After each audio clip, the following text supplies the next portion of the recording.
é uma das coisas que mais me deixa preocupado, é a questão do horário. Horário é uma coisa que me deixa chateado, porque lá no mundo a gente não se preocupa com horário. Vá jogar dominó, vá jogar baralho, vá jogar sinuca, vá jogar futebol, vá para uma festa dançar e vê se você olha 10 vezes para o relógio a cada 5 minutos. O tempo parece que não tem importância, mas aqui o tempo é um adversário. Nós estamos olhando a toda hora e preocupado com o relógio. Mas nós vamos sair do Cronos, vamos entrar no Kairos, no tempo de Deus, e nunca mais estaremos preocupados com o tempo. Teremos uma eternidade para adorar o Senhor. Vai ser muito bom quando nós estivermos ali. Irmãos, o Deus a quem nós servimos é o Senhor do tempo. Ele conhece as nossas limitações. Ele sabe até onde nós podemos ir. Mas como nós somos resistentes, não cedemos com facilidade ao seu querer, Ele nos permite ir uma certa distância, um certo tempo. Mas Ele nunca vai chegar adiantado e nunca vai chegar atrasado quando se trata de socorrer o seu povo. Na hora certa, no tempo certo, Deus está ali presente. Deus escolheu um homem para levar a mensagem de condenação a uma cidade. Jonas. Jonas era um ardente patriota, e ele sabia que a Assíria era o pior inimigo do seu povo. Mas lá no fundo do seu coração, Jonas temia que os ninivitas, por mais cruéis que fossem, eles poderiam se arrepender e Deus não os mataria. Então, quando Deus o convoca, o comissiona e manda que ele vá a Nínive, ele se dispõe, mas para ir a um outro lugar. E Deus deixa que ele vá. Deus facilita tudo para Jonas. Está o navio ali em Jope. Ele tinha dinheiro para pagar a passagem. Ninguém lhe pediu passaporte. Tudo era fácil para ele. Ele entrou. Estava tão tranquilo que fugiria da missão que Deus lhe deu, que foi para o porão do navio. Estava tão tranquilo de que poderia dar certo a sua fuga, que ele estava dormindo, quando Deus manda uma tormenta no mar. E os homens nada sabiam acerca daquilo que estava acontecendo.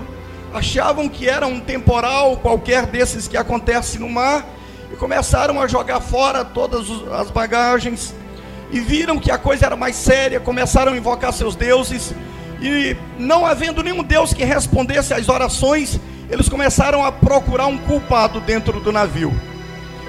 Encontraram um homem dormindo no meio da tormenta, e alguém sacode aquele homem, acorda e diz: rapaz, nós estamos morrendo e você está dormindo?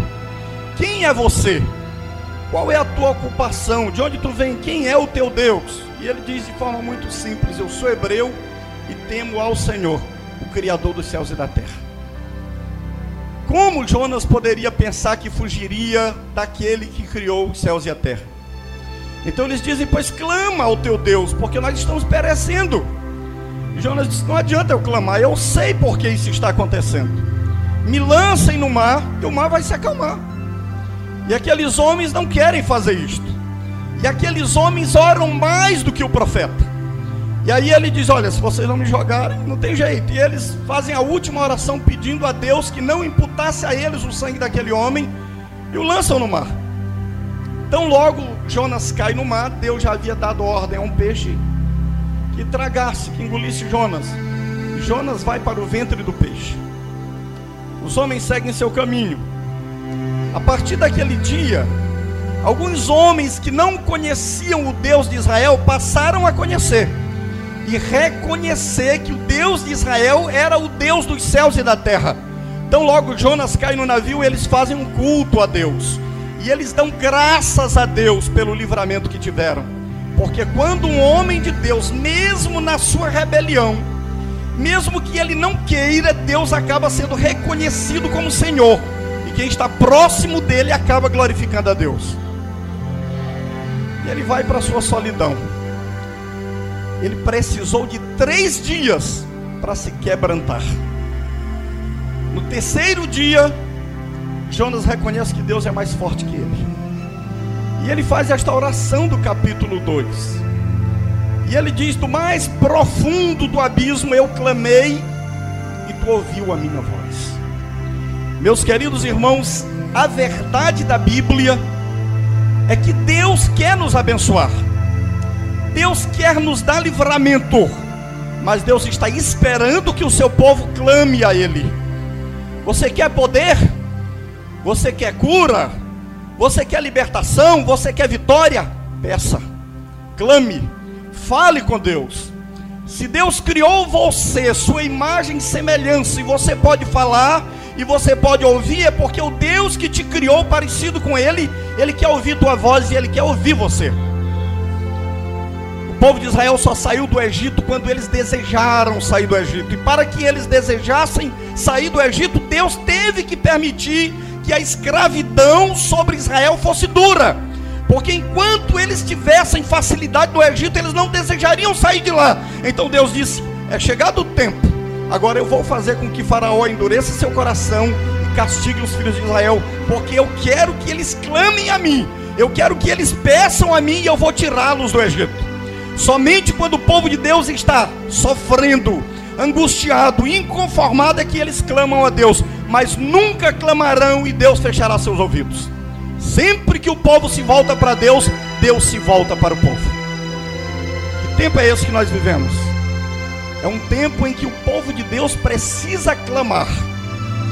E eu quero que você saiba que se você se reconhece nas Escrituras, e nós precisamos nos reconhecer nas Escrituras, nós estamos vivendo tempos parecidos com outros tempos que já passaram. Jesus disse: assim como foi nos dias de Noé, assim como foi nos dias de Ló, será também nos dias da vinda do Filho do Homem. Nos dias de Noé havia uma família, havia uma única família que não se corrompera e que ouviu a voz de Deus.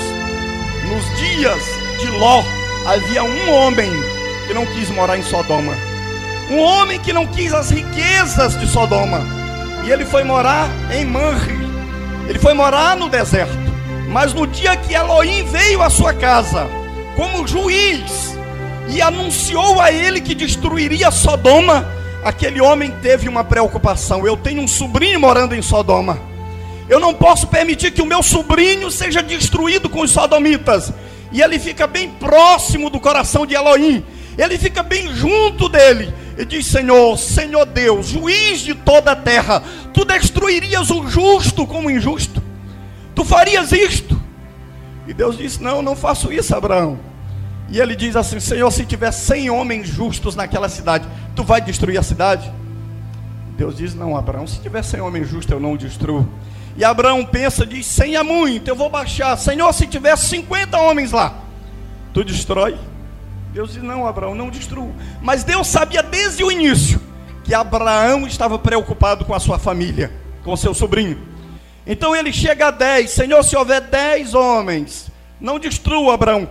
Abraão sabia que não havia 10 homens, mas o que Abraão queria mesmo era interceder por Ló, e Deus reconheceu o coração de Abraão. Ele chama 2 anjos que veio com ele e disse: agora vocês vão a Sodoma, destruir aquela cidade, mas vocês não podem destruí-la enquanto vocês não tirarem de lá a família de Abraão, porque eu não posso suportar uma intercessão daquela. Eu não posso dizer não a um homem daquele, um homem que me ama, um homem que ordenará a sua casa, andar nos meus caminhos. Eu tirarei eles de lá, não me voltem de mãos vazias. E os anjos entram na cidade e encontram um homem justo envolvido com o mundo. Ele queria ser prefeito de Sodoma, ele estava nas proximidades da próxima eleição, na porta da cidade, julgando as causas, interessado na economia da cidade, lutando pelo bem-estar da cidade. Ele queria o progresso de Sodoma, ele amava um pouquinho Sodoma, apesar de se angustiar. E os anjos chegam e dizem: Ló, acabou o tempo de Sodoma, não dá mais para viver em Sodoma, esquece. Mas as minhas filhas ainda não terminaram a faculdade, elas ainda estão noivas, não casaram ainda, tem tantos projetos para realizar aqui, eu ainda não comprei, eu ainda não vendi, a safra ainda está no celeiro, dá mais um tempo. O anjo disse: não posso, é chegado o tempo de destruir a cidade. E como Ló estava tão agarrado lá, os anjos tiveram que pegá-lo pela mão e arrastá-lo para fora. Não por causa de Ló, mas porque Ló tinha um homem na brecha, Ló tinha um parente intercessor. Ló tinha alguém que conhecia Deus, que falava com Deus, que ouvia Deus, que comia com Deus, que recebia Deus na sua casa. Deus colocou você na sua família para ser o Abraão da sua família. Pode ser que você tenha um parente enrolado, um parente que ama este mundo, que gosta deste mundo, mas se você disser: Senhor, é minha filha, é meu filho, é meu genro, eu não quero que ele fique em Sodoma, Deus vai tirá-lo de lá. Ele vai encontrar uma forma de tirar ele de lá. E você tem certeza que quando Deus quer salvar uma alma, Ele faz coisas impossíveis. Havia muitas cidades muradas em Canaã, mas só uma delas teve as muralhas caídas. Deus não ia salvar Jericó. Deus não ia salvar um bairro de Jericó. Deus não ia salvar uma centena de pessoas em Jericó. Deus tinha uma única eleita em Jericó, chamada Raabe. Era uma prostituta, ninguém daria nada por ela, mas Deus amava aquela mulher. O nome dela estava escrito no livro da vida antes da fundação do mundo. No coração dela havia uma semente. Ela amava. Quando ela ouviu a palavra, um eco no seu coração reverberou, e ela disse: eu creio neste Deus. Ele é o Deus do céu e da terra. E quando os espias entram naquela cidade, eles não sabiam. Eles pensavam que entraram na cidade para conquistar a cidade. E aí eles estavam pensando que a estratégia de Josué era conhecer os pontos fracos da cidade, para que eles pudessem invadir lá à noite, capturar os vigias da cidade, render as sentinelas e entrar na cidade. Mas eles foram surpreendidos por Deus. Deus fez com que aqueles 2 espias, fugindo dos espiões do rei, dos emissários do rei, entrassem num prostíbulo, num bordel, e falaram com a dona do prostíbulo.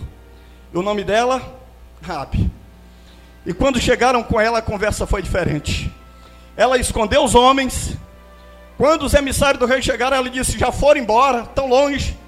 Quando os emissários saem, ela diz: olha, eu sei que o Deus de vocês é Deus no céu e é Deus na terra.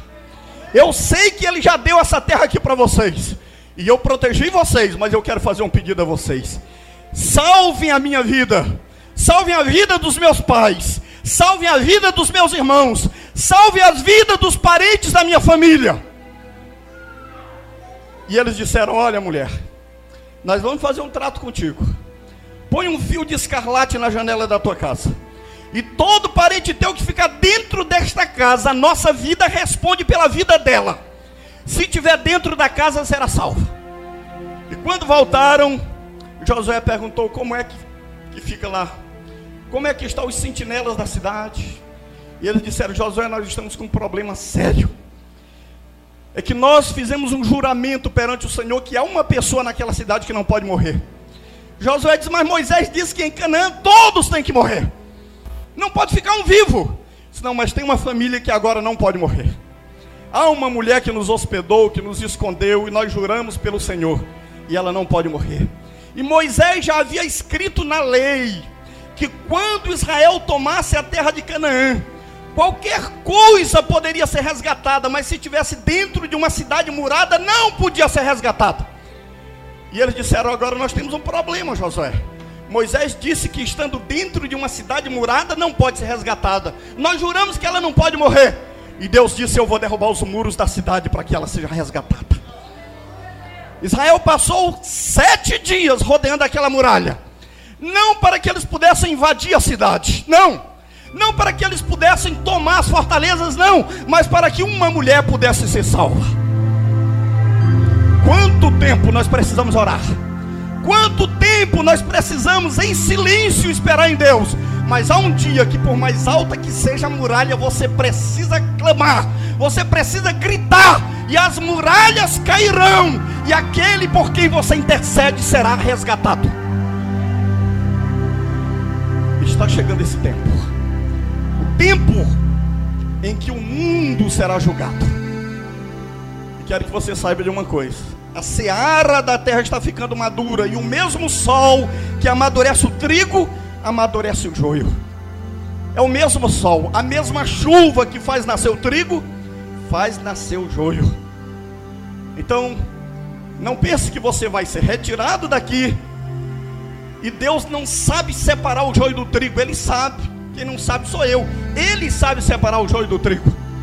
E quando ele vier, ele vai tirar o joio, mas o trigo ele colocará no celeiro. O trigo vai para o celeiro de Deus. Deus não confunde você com ninguém. Portanto, meus queridos irmãos, às vezes nós tomamos decisões e esquecemos, porque Jonas diz aqui: aqueles que se entregam à idolatria esquecem as misericórdias de quem lhe pode salvar. Como nós confiamos no braço da carne, como nós confiamos nas nossas forças, como nós temos confiado nos homens, e por causa disto nós temos sofrido. Mas está na hora de perdermos a esperança nestas coisas daqui, levantarmos os nossos olhos para cima e buscarmos de Deus a resposta que nós precisamos. A Bíblia diz lá em 2 Reis capítulo 3, que depois da morte de Acabe, um rei chamado Jorão, a sua terra é invadida pelos amonitas, pelos moabitas, e ele manda um recado para Josué dizendo: olha, os moabitas se levantaram contra mim, tu vem comigo, tu vai me ajudar? E Josafá, querendo manter a amizade,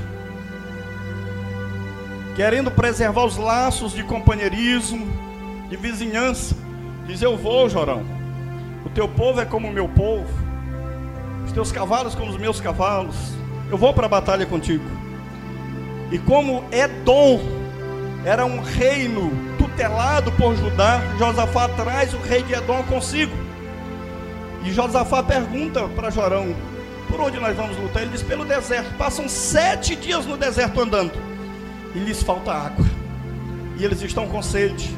E o homem que inicia a guerra é o primeiro a dizer: ah, Deus trouxe esses 3 reis para morrer no deserto de sede. E Josafá faz uma pergunta: não tem nenhum profeta de Deus por aqui, por quem nós possamos consultar o Senhor? E havia um moço que disse: ah, sim, há um profeta aqui chamado Eliseu, o homem que derramava água nas mãos de Elias. O Senhor fala por ele. E aqueles 3 reis vão à presença de Eliseu. E quando chegam ali, Eliseu olha para Jorão e diz assim: vai consultar os profetas de teu pai e de tua mãe, e tenha eu contigo.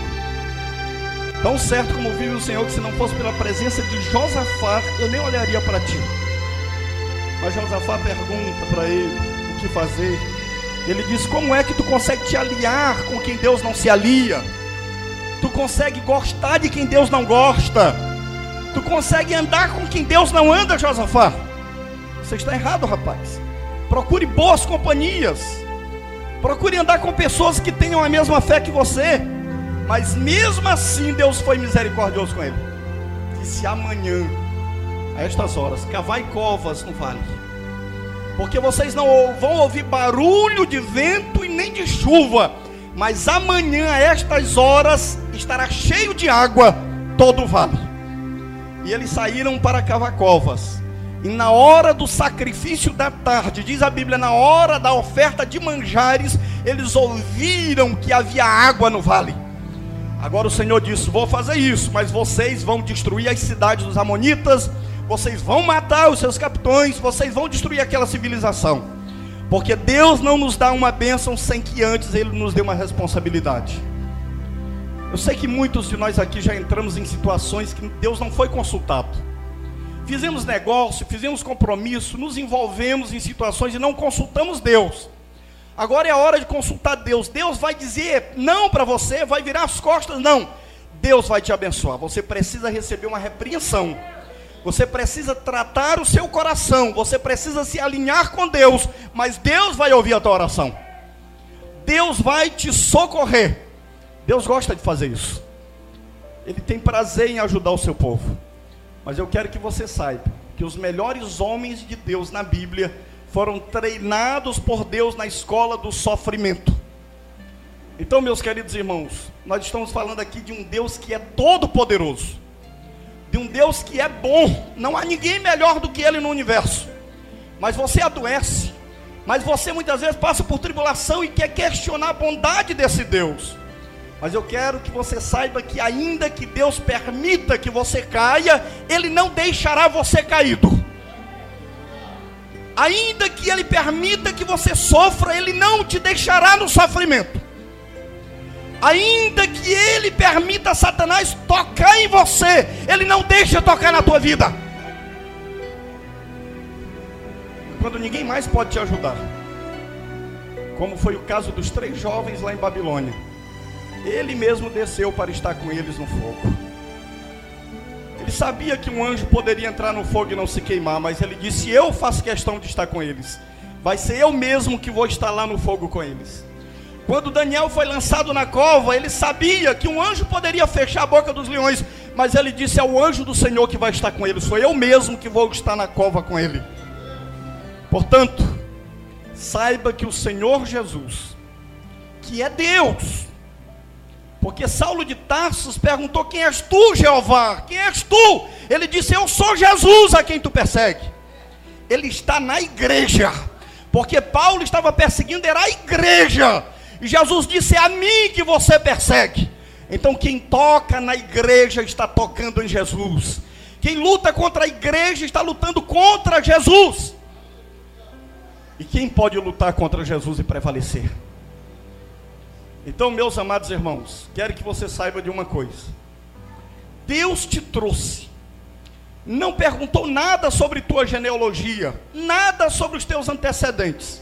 Ele te colocou dentro desta família, a melhor família da terra, a melhor família do universo.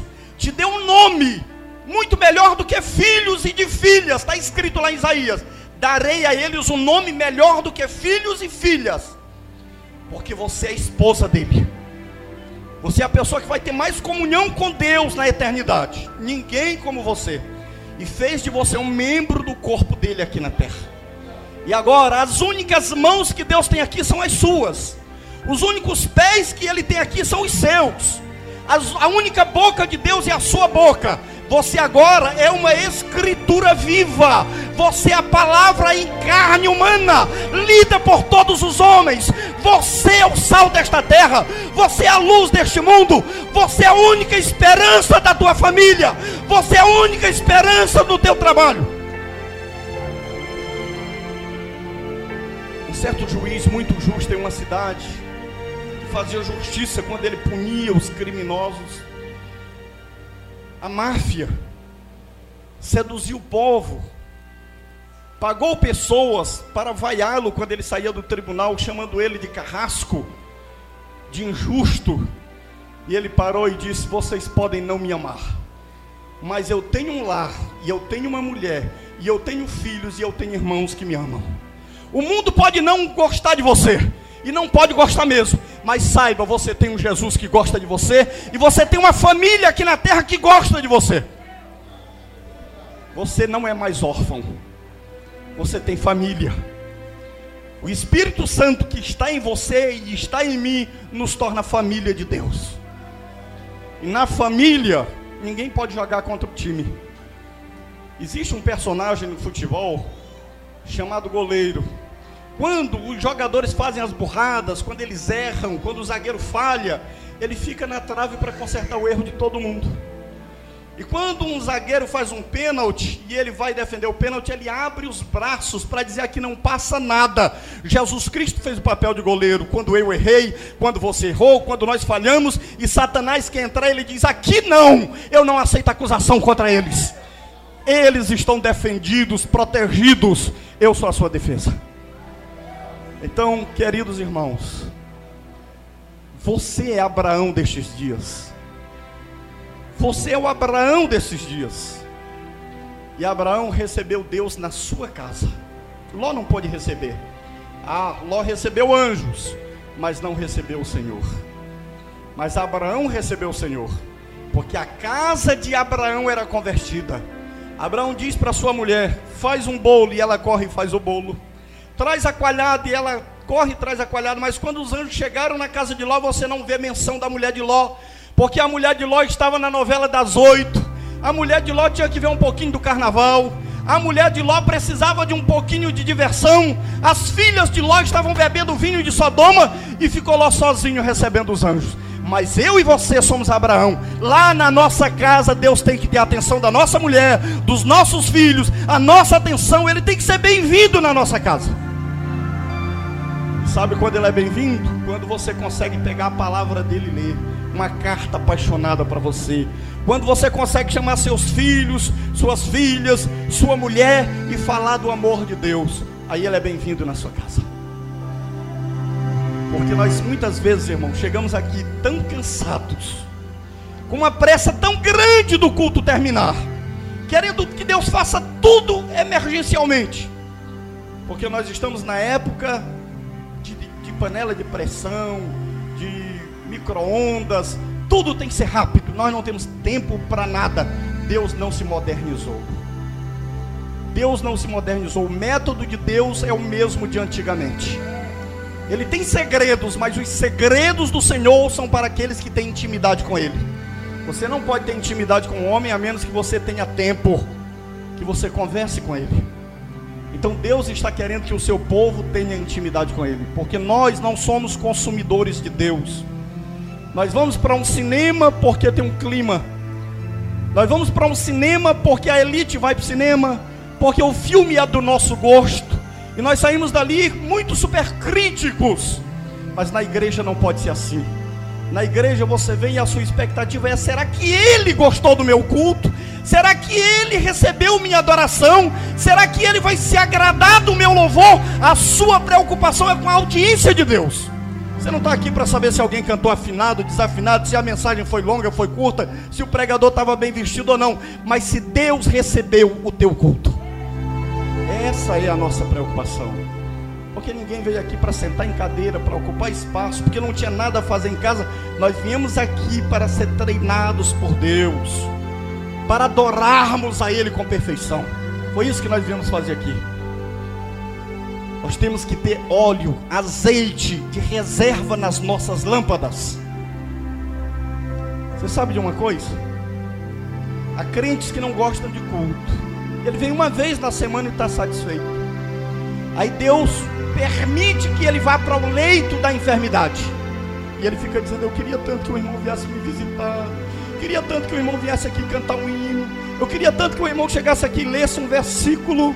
Mas passou tanto tempo que ele podia vir aqui e não quis. Agora ele está desejando lá.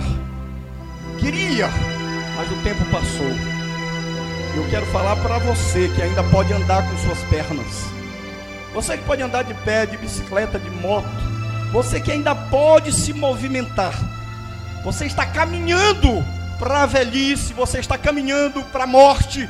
Aproveita esse tempo que Deus está te dando, porque este tempo que Deus está te dando será cobrado de você.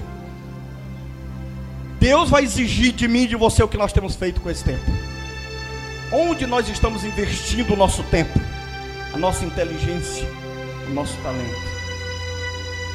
Eu vi esta semana no WhatsApp, o irmão Marquinhos colocou no WhatsApp da Bereana, um deputado federal do Rio de Janeiro dizendo na tribuna da Câmara: o problema do Brasil não é a inflação, o problema do Brasil é que nós esquecemos de Deus, abandonamos Deus, e a solução do Brasil chama-se Senhor Jesus Cristo.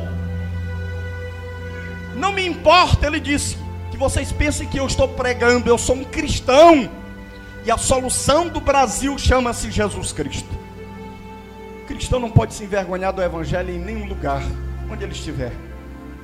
E eu quero que você saiba que o mundo só respeita os radicais. O mundo só vai respeitar você se você for radical pela sua fé.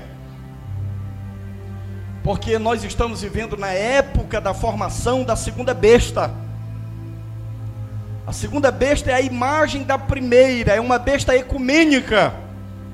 Ela vai permitir que nós tenhamos culto de milhares de pessoas, cada um crendo de uma forma, cada um entendendo de uma forma diferente, mas vão dar-se as mãos e vão cantar os mesmos hinos, e vão fazer as mesmas orações, e estarão se curvando diante de Baal. Mas Deus vai manter 7.000 joelhos que não se dobram.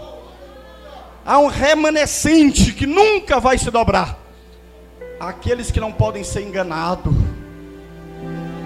E eu espero que Deus tenha nos reservado como este povo. Vamos prosperar na época que Deus quer prosperar. Vamos prosperar.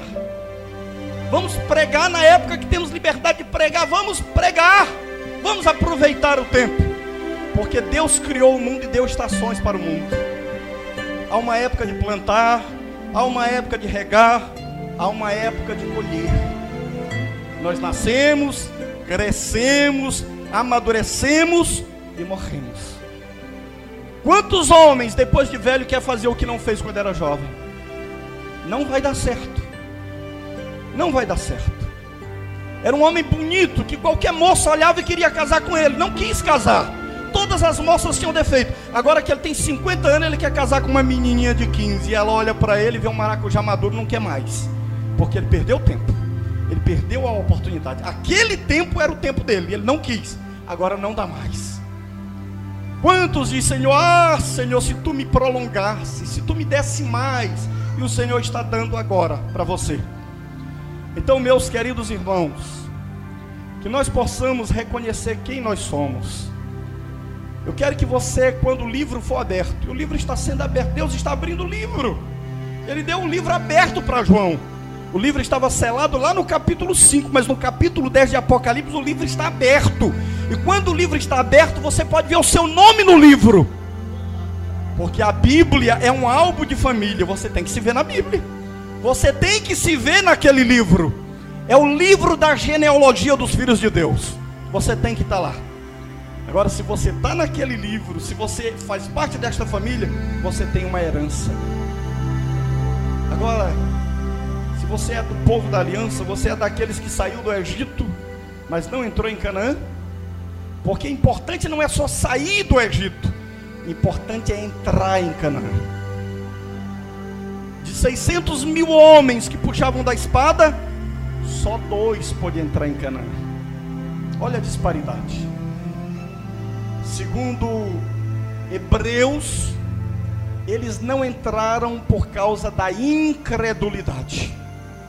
Foi o que impediu a entrada deles na terra. O que tem impedido que nós vivamos à altura do nosso chamado é a incredulidade. Nós temos muita facilidade para crer num Deus do passado. Nós cremos mesmo que Deus abriu o Mar Vermelho, que Deus abriu o Rio Jordão. Nós cremos que Elias fez descer fogo do céu no Monte Carmelo. Nós acreditamos na vitória de Josafá. Nós acreditamos que Josué um dia fez o sol parar. Nós acreditamos que um dia haverá um novo céu e uma nova terra. Nós acreditamos num milênio futuro, mas nós não acreditamos que Deus está conosco agora, que Deus está ouvindo as nossas orações agora, que tudo quanto pedimos, crendo, vamos receber. Isto nós não queremos. Aí nós estamos igual Marta e Maria. Senhor, eu sei que Ele vai ressuscitar no último dia. Não, Maria, eu sou a ressurreição e a vida. Agora, eu estou aqui. Sou eu. Que Jesus é esse que nós estamos adorando, irmão. O Jesus que vai fazer, o Jesus que fez. Hebreus 13:8. Jesus Cristo é o mesmo ontem, hoje e eternamente. Como um crente pode ser vazio? Como um crente pode viver neste mundo sem comunhão? Se nós vivemos na melhor de todas as dispensações da Bíblia, na dispensação da graça. Na verdade, em muitas igrejas nós vivemos no pós-Pentecoste. Passou o Pentecoste. Quando você leia a sua Bíblia, Apocalipse capítulo 2 e 3. A última igreja fechou as portas para Jesus e Ele está do lado de fora dela batendo. Eu estou à porta, estou batendo. Mas ela tinha tudo. Ela tinha rádio, tinha televisão, ela tinha estádio, ela tinha satélite, ela tinha televangelistas que arrebatavam multidões, fechavam estádio. Tinha escritores de best-seller lá, homens que escreviam livros que eram vendidos como água. Tinham grandes conjuntos corais. Tinha tudo, mas Jesus estava do lado de fora. Se alguém aí dentro ouvir a minha voz e abrir a porta, eu entro. Estava batendo. Graças a Deus que depois do capítulo 3, João diz assim: e eu ouvi outra voz. Eu ouvi outra vez a voz que falou comigo no princípio. Voz como de trombeta dizendo: sobe para cá. Ele estava do lado de fora, mas João também estava do lado de fora. Vem, João, e sobe, vem para perto de mim. Que nós sejamos o povo que ouçamos esta voz de Deus. Portanto, irmãos, está na hora de nós sairmos dos sistemas. Está na hora de nos libertarmos das tradições religiosas. Está na hora de deixarmos essas baboseiras que nós temos ouvido e ficar só com a Bíblia, só com a palavra, adorando só Deus em espírito e em verdade. Precisamos fazer isto. Romper com coisas que não tem nada a ver com a palavra de Deus. Nos libertar dessas tradições de homens e colocar nossa mente dentro da palavra de Deus. Comer este pão e nos tornar Ele. Na verdade, nós esquecemos que Jesus Cristo um dia disse para os discípulos: eu vos dou autoridade. E eu não encontrei na Bíblia ele dizendo: eu tomei a autoridade. Mas 10 dias depois que ele diz aos discípulos: ide, curai os enfermos, purificai leprosos, ressuscitai mortos. 10 dias depois eles encontram o menino endemoniado e eles não conseguem expulsar o demônio. E Jesus denuncia, ele não tomou o poder deles, mas disse: até quando eu vos sofrerei, ó geração incrédula? Dias depois eles encontram um homem que não andava com eles, e este homem estava curando o enfermo e estava expulsando o demônio em nome de Jesus.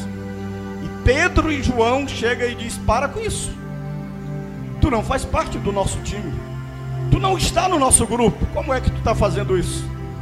E eles chegam e dizem: Jesus, nós encontramos um homem ali que em teu nome ele estava expelindo demônio, e eles não haviam conseguido expelir um demônio, estão curando. Jesus disse: não faças isso, porque quem comigo não ajunta, espalha. Agora quem não é contra mim é por mim. Se ele está fazendo isto em meu nome, se ele está conseguindo fazer isto em meu nome sem andar comigo, ele tem mais fé do que vocês. Que vergonha para o colégio apostólico. Que vergonha para nós, quando charlatões, quando homens que buscam dinheiro, que estão vivendo, vendendo o evangelho, conseguem curar enfermos e estão curando mesmo. Estão curando mesmo, estão orando pelos leprosos e eles estão ficando curados. Estão orando pelos cegos e eles estão vendo. Mas são mentirosos como Balaão. Estão amando o prêmio da justiça, mas estão fazendo. E nós, que temos a verdade, que acreditamos ter a verdade, não conseguimos orar nem por dor de cabeça. Oramos e o camarada continua com dor de cabeça. Precisamos crer nesta palavra que nós estamos lendo e pregando. Mas a Bíblia diz que o crer vem pelo ouvir, o ouvir a palavra de Deus. Que o Espírito Santo possa tornar esta palavra real na nossa vida. Que você aí não pense assim: não, só o pastor ungido, só ele pode orar, só ele pode pôr a mão. Não, não faça isso. Você faz parte de uma nova raça. Você faz parte de uma raça chamada geração eleita, sacerdócio real, nação santa, povo de propriedade peculiar de Deus. Já disse para os irmãos aqui que você tem acesso a Deus, não precisa do pastor. Você tem acesso a Deus. O pastor é um dom que Deus deu à igreja para que o crente descubra a sua vocação e o seu ministério. Mas a sua comunhão com Deus não passa por homem nenhum. Então, que Deus trabalhe no coração de cada um de nós. Aquela meninazinha na casa de Naamã tinha 1000 razões para estar ressentida com Deus, porque deixou ela ser escrava. Ressentida, mas não. Quando ela olha Naamã, ela diz assim: ah, se meu Senhor estivesse lá em Samaria, diante do homem de Deus, ele seria curado desta enfermidade. A mulher conta para o marido, e o marido conta para o rei, e o rei manda uma carta para o rei de Israel. Manda ouro, manda prata, manda vestes, e diz: então logo chegando a ti o meu servo Naamã, cura ele. E o rei se desespera, rasga as vestes e diz: ó, logo se vê que esse homem procura pretexto para lutar contra mim. Eu sou Deus para curar alguém? Mas chega aos ouvidos de Eliseu e ele diz assim: manda o homem a mim e tu verás que há profeta de Deus em Israel. E Naamã vai, mas Naamã vê Eliseu? Naamã conseguiu ver Eliseu, irmãos? Não conseguiu. Eliseu se fechou, não recebeu Naamã, e manda o seu servo Geazi dizer: olha, manda ele tomar banho, que ele vai mergulhar 7 vezes no Rio Jordão. Naamã achou ruim aquilo, e ele comparou o Rio Jordão de águas barrentas com o rio Abana e o rio Farfá que havia lá em Damasco. Ele disse: são melhores, por que eu vou banhar nesse rio? E havia um servo sábio que disse: meu pai, se o homem de Deus te pedisse uma coisa difícil, tu não farias? Para tu andar de joelho, não sei quantos degraus, carregando uma cruz, tu não farias? Quanto mais que ele só pediu para tu tomar banho. Ele não viu Eliseu, mas ele ouviu a voz de Eliseu. Você não vai ver Jesus aqui, porque Jesus não vai aparecer em lugar nenhum. Jesus não vai ser visto em lugar nenhum. Qualquer pregador que diga Deus vai aparecer no meu culto é um falso profeta, é um mentiroso. Não vai acontecer. Sabe por que Jesus não vai aparecer? Porque quando João viu Jesus, ele viu andando entre os 7 candeeiros. Ninguém pode ver Jesus senão na igreja. A única vez que os gentios quiseram conversar com Jesus, eles chegam em Jerusalém, chamam André e Filipe e dizem: Senhor, queremos ver Jesus. Ele chega lá de Jesus: os gregos estão aí, querem te ver. O que Jesus diz? Se o grão de trigo caindo da terra não morrer, fica ele sozinho. Mas se morrer, ele vai produzir muitos grãos semelhante a ele, igual a ele. Quando o grão de trigo caiu na terra, morreu e ressuscitou, ele gerou você, gerou a mim. Se alguém quiser ver Jesus, tem que ver você. Se quiser ver Jesus, tem que olhar para mim, porque Jesus vai falar com as nossas línguas. É assim que alguém vai ver Jesus. E Paulo diz: Cristo em vós é a esperança da glória.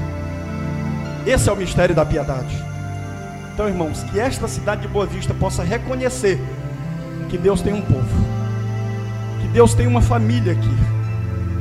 E muitas vezes meu coração se alegra quando uma irmã vem com um papelzinho pedindo oração da igreja em favor de um parente, porque acredita que o trono da misericórdia hoje está no coração da noiva. O trono de misericórdia de Deus está no coração da noiva, porque o último convite da Bíblia é o da noiva. O Espírito diz: vem, e a noiva diz: vem. Este é o último convite da Bíblia. Deus fala por você. Amém? Que Deus em Cristo nos guarde e nos abençoe no seu amor para sempre.